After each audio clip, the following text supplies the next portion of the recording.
من الحواسيب، وأثبتت الأبحاث مع هؤلاء ومع سابقيهم جملة من الحقائق نوردها كما يلي. الحقيقة الأولى: أستمتعكم للاستماع للشهيد شكري بالعيد في دقيقة ونيف في حصة تلفزية كانت في أواخر أظن شهر جون. مهانة هذا الشيخ غير جدير بأن يستقبل في تونس. اثنين، شنو المشروع اللي جابوه؟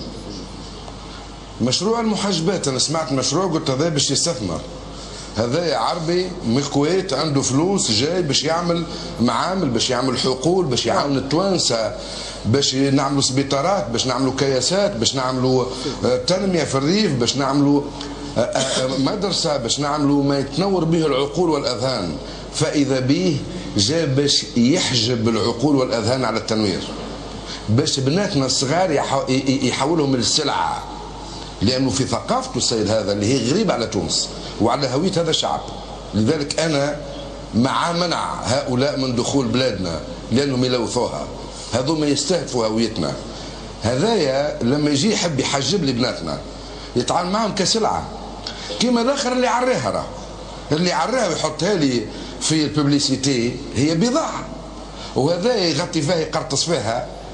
عمرهم ما عاملوها كإنسان وككينونة مستقلة. بلادنا اللي فيها كوكبة آخر واحد فيهم يعلم هذا الشيخ ومن شيخوه، يعلموه يدرسوه كتلميذ درجة 10.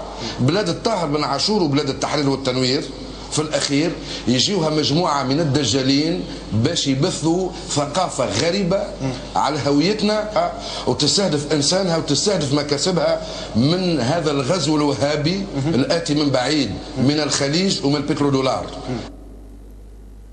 طيب، الشهيد شكري بالعيد كانت الاستعداد لاغتياله تقريبا شهر قبل تاريخ 6 فبراير، لكن هذه الحصة أثبتت التحريات والأبحاث أن الإرهابي كمال قذقاذي بالاستماع إليه قرر إعطاء الأولوية في الاغتيال في القائمة اللي هي موجودة بحوزته، وطلب الإذن عن طريق التسلسل عبر محمد العوادي من الشيخ أبو عياض